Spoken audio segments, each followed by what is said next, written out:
Hello and welcome back to One Decision's live stream here from the Warsaw Security Conference. I'm your host, Christina Ruffini, of course here with Sir Richard Dearlove, and we have two very special guests this afternoon, and I'm actually going to hand you my mic, and if you could introduce yourselves, and then we'll start talking about the things we came to talk about. Hello, my name is Vladyslav Zhaivoronok. I am veteran of Azov regiment, ex-POW like my friend, so we're here for explaining much more than common civilians can understand of this war, because now I feel that the war already started. So. Good afternoon, my name is Yehven Malik. I'm veteran of 36th Marine Brigade. I was a Mariupol defender, the same as my friend Vladyslav. At the end of this battle, I got to the captivity on the Russian territory, and I spent there 2.5 years. I got back 1 year ago, and we are here to speak about it. Thank you.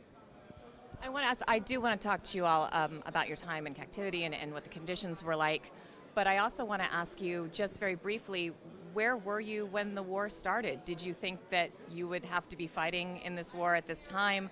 What was that like? How did you decide to go into the army? Just tell us how this happened. So you want to hear like where we were exactly before the full-scale invasion? The full-scale invasion, yes, because we understand this has been going on since. Well, I see. My story is pretty much funny because before the full-scale invasion, I had to be on the vacation in Egypt. So on 24th of February, the year 2022, I already booked a hotel and everything was good, and I was in my home in my native city, Poltava. So you were ready to go. Yes. I got everything. My bag was done already, and but I saw the news and I thought like, yeah, probably it's gonna be the vacation I will spend somewhere else. And I got a message from my commander of my platoon. He said like, don't hurry up, wait a little bit because probably something will happen. And when your commander of your platoon sends you such a message, that means that he got this command from a commander of company, and yeah, probably something is gonna happen. So it's 90%. He didn't say yes, but I could understand as a military, I could understand that it's gonna be like that.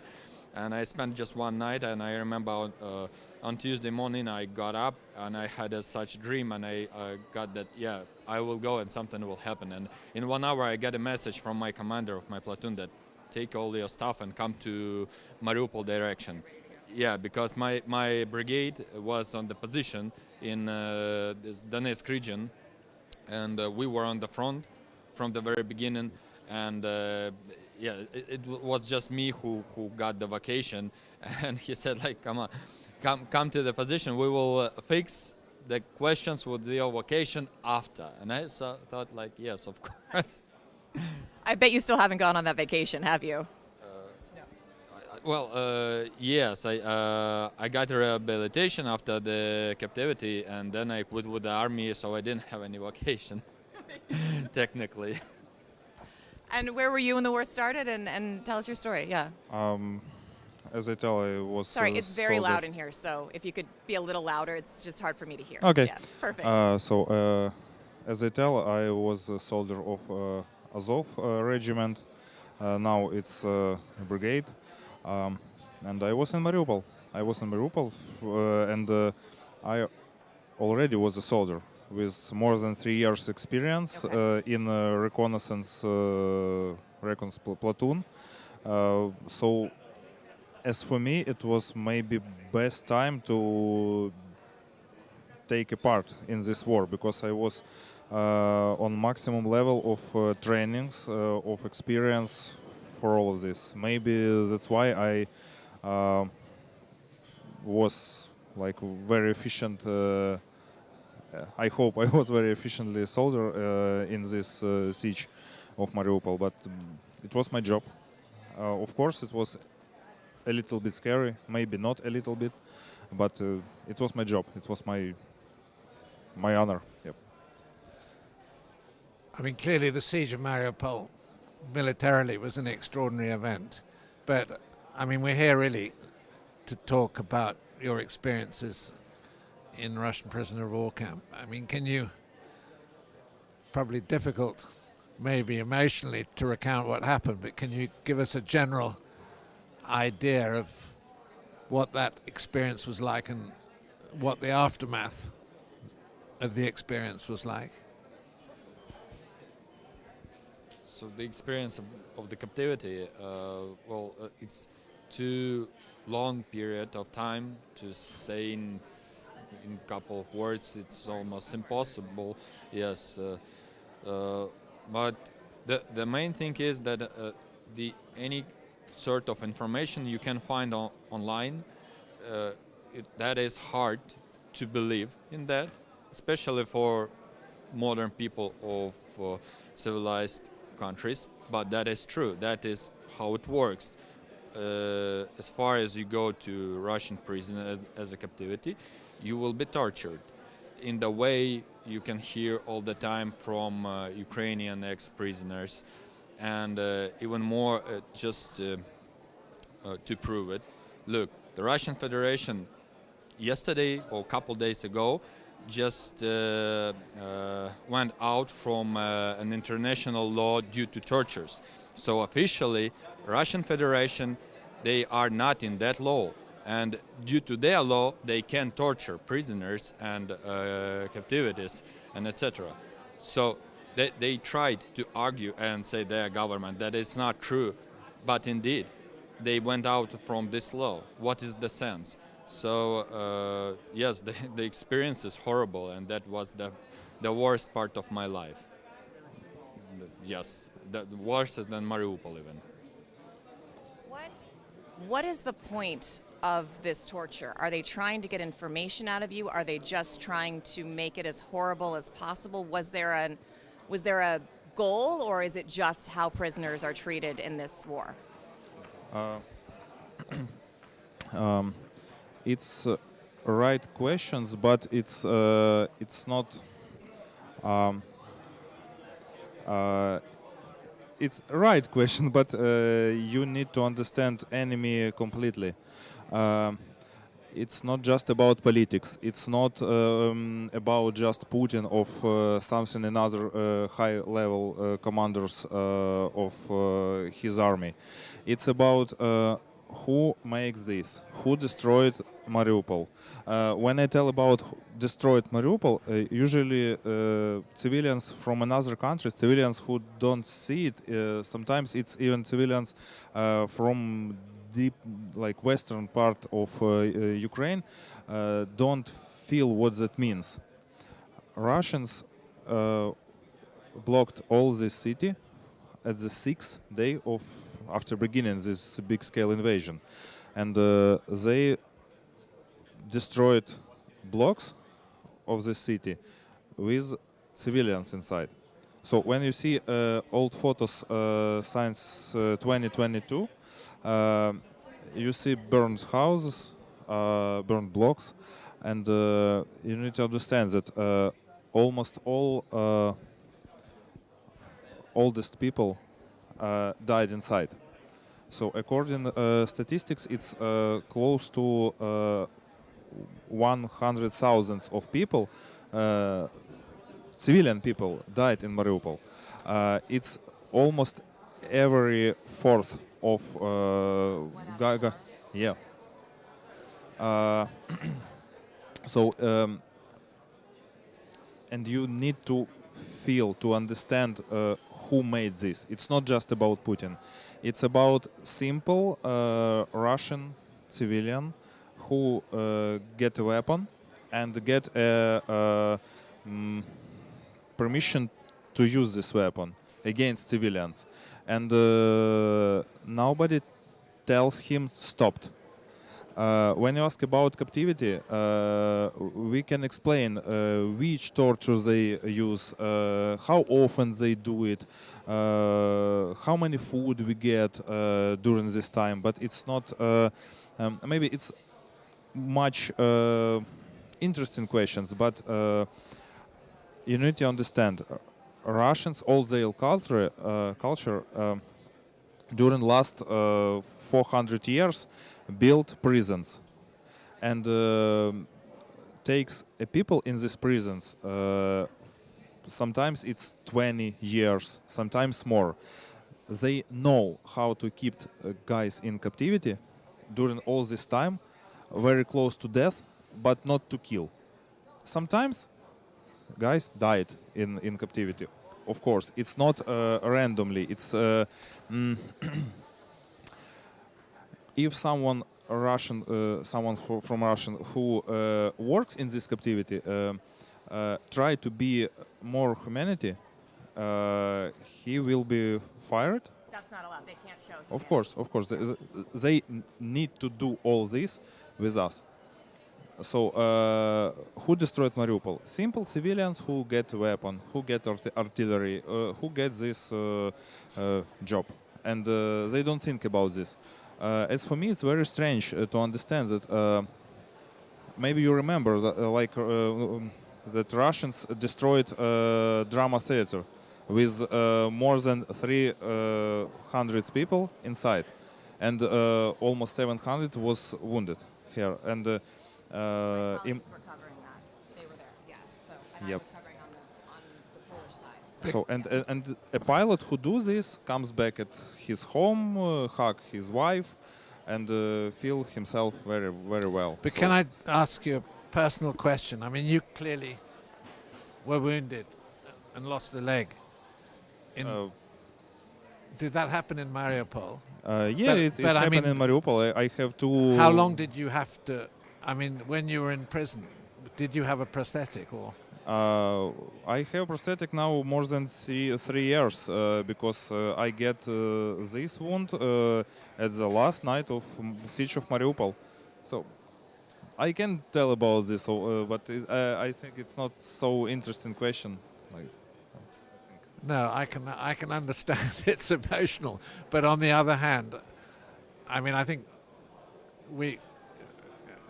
can you describe a little more the realities of a Russian prison? But you said it was the worst time of your life. You've talked about how they keep you at the verge of death. They know they've been doing this a while. They know how to starve you just enough. Probably keeps prison populations in line, complacent, low energy. I don't want to say what was the worst part of it, but did anything surprise you? Was anything particularly creatively cruel? Is there something we might not know that we would need to know about how people are being treated in Russian detention?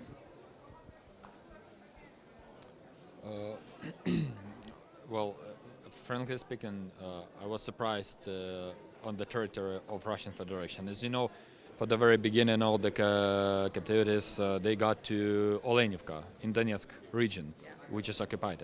That is an old Ukrainian prison, but after that they just spread all the Ukrainians to Russian Federation, to Russian prisons.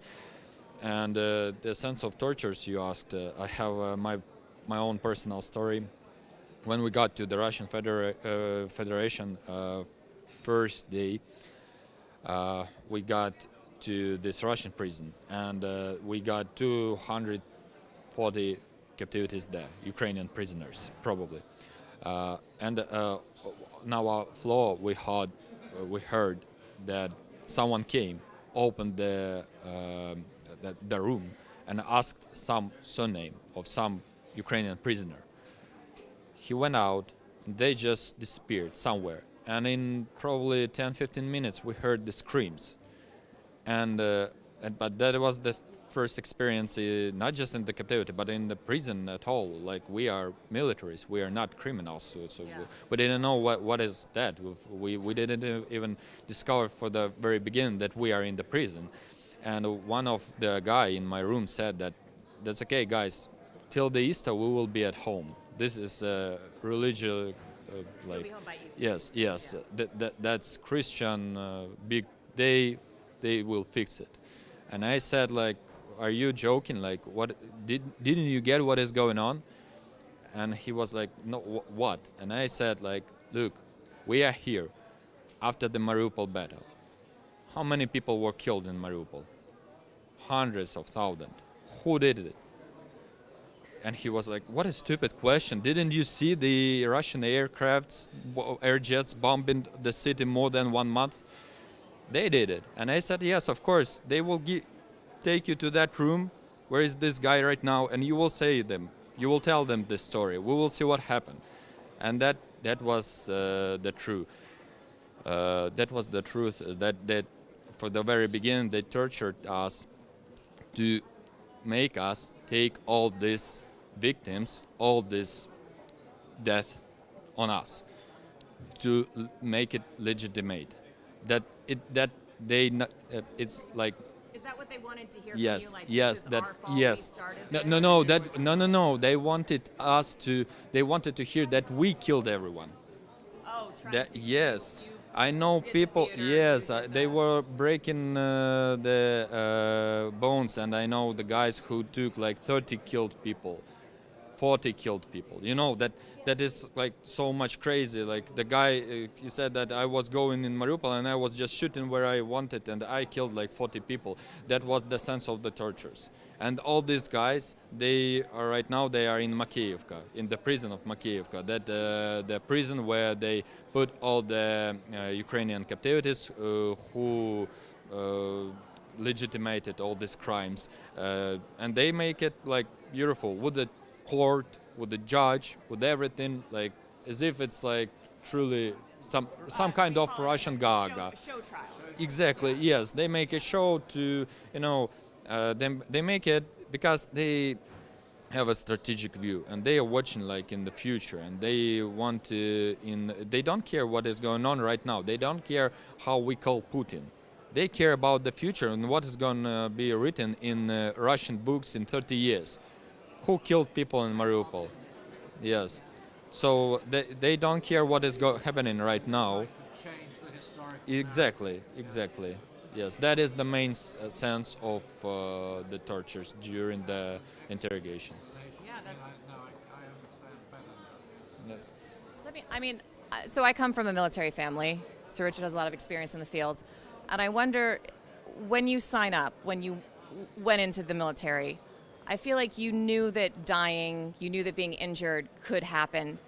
Did you think about being held captive? Was that really on your mind until it happened? Like that just, I feel like, were you prepared for this at all? Or was it a bit of a surprise that you ended up there and how long you ended up there? Of course, when I take a decision to be a part of army, of course I understand all risks about this. So of course it's okay for me. Yeah. After my wounds, I lost almost all possibilities to be a part of army in the same sense like before it, because I was a recon. So now I cannot even walk normally. So I cannot run. I cannot use all my experience in this. I can just teach or do something different job. So like now, I have 2 jobs, and I hope that now I'm more dangerous for enemy than before I get in a wound. But You said you're more dangerous for the enemy now? yep. Hope so. And work for it. About captivity, about all of this, honestly, when I think about this before, I don't believe that I can be prisoners of war, because I think about I make some suicide before this, or now when I remember all this situation, I understand that 99% that at past I want to try escape from Azov steel plant, and according all statistics, now I must be died. So after all this, but I was captured by Russians when I was 4, maybe 5 hours after this wounded. So I slept. So You were very injured. There wasn't much you could do. Yeah, I wakes up in captivity at the 4th or maybe 5th day after wounds. Wow. So Okay. it was some not comfortable for me. So sorry. But it's like it's normal job and it's normal role for this war, because I'm a man. I have some reasons for serving. It was adult decision. I take a part. I became its military in 2018. So. Yes, of course. Something more. Yes, about the captivity. When, in case you volunteer in army, you made your own choice, and all of us were like that till the year 2022. I think that the army was professional in Ukraine, and the same was me. I thought that I will never get to the captivity. I didn't even think about it, but sometimes I thought about it, and I thought that I will not let me get into the captivity. I will like kill myself like a truly samurai like that. But I can tell you that when this situation happens, at the very last moment, you can find 100 reasons why you should survive right now and why you should live. So this is the reality, you know. Even now, you have something. By surviving, you now have an important role to play. Yeah, I think so. What is, I mean, we're a little bit out of time. I could talk to you guys for like an hour, so apologies. But I do want to ask, what kept you going? What made you want to keep going? What did you know, was there something that you held on to that you looked forward to?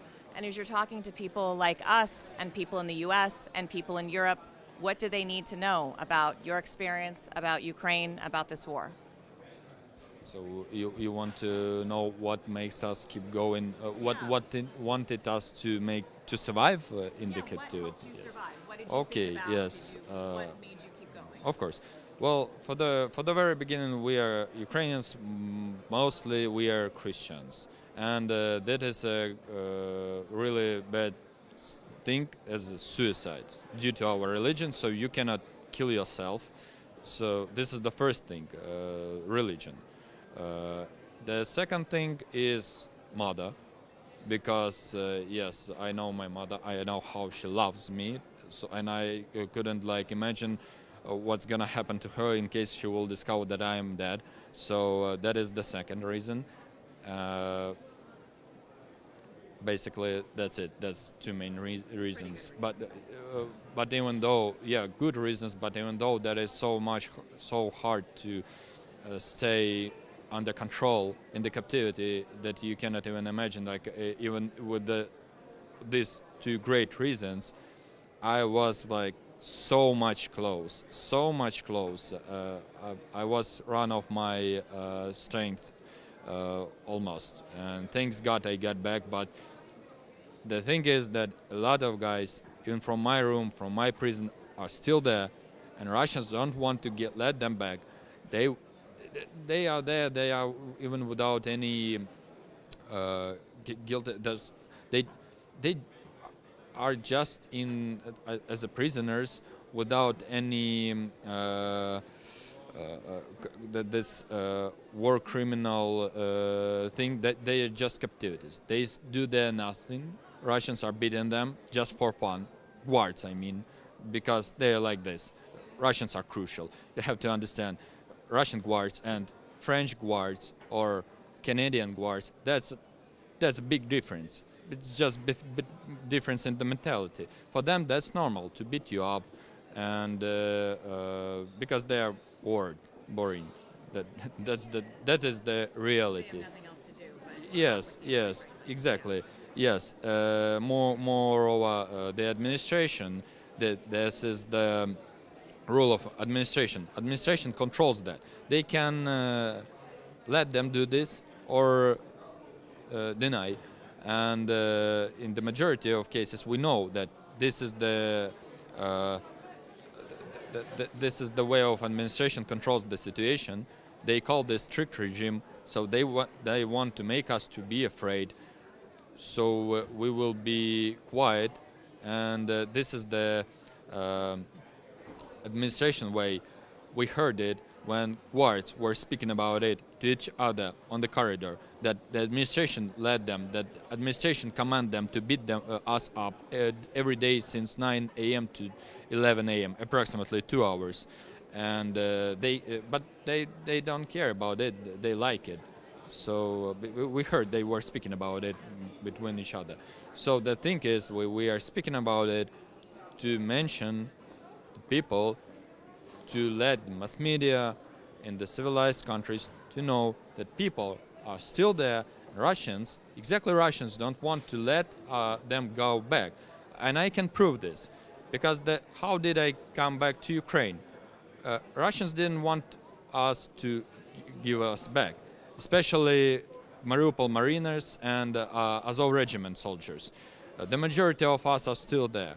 And the thing is that exactly, they hate us. Yes, they hate us because of this Mariupol. 1.5 months of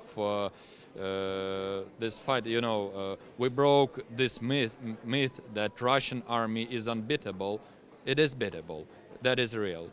But the thing is that they didn't want us to go back home. But we got an operation in Kursk region, on Russian territory, as you know, in summer 2024, and our soldiers got a lot of conscripts, Russian conscripts, and Putin said that Russian conscripts will not fight in this war. He promised, because he didn't want to get all these problems with the mothers and etc. So he wanted to get the quiet situation, controlled and stable situation in his own country. And what happened when the Russian conscripts got in Ukraine? We made an exchange in 1 month. Immediately. Now tell me, please, who don't want to let our captivities go back home? Which side? As far as Russian conscripts got to Ukrainian... We have to go, but I do want to give you a chance. Is there anything else you want to make sure people know, why you're out, why you're talking about it? And yeah, just tell me. You know, sometimes I go to Berlin for my job, and when some Germans ask me about what Russians do in Ukraine, I answer that you need to ask not me about this. You need to ask your grandmas what Russians do with civilians in Germany after Second World War. When you want to ask what Russians do with guys in captivity, I can explain, I can tell about this, he can tell about this. But they can ask this for their grandpas who be German prisoners of war in Soviet Union after Second World War. Because the experience is the same, is that what you're saying? It's the same experience. Hundreds of years in Russians, it's the same experience with prisoners. And prisoners of war in bad condition, in much worse condition than normal prisoners in Russians. Because when some guys who works in this prison have a time with work with these prisoners, they understand that Russian prisoners in Russian prison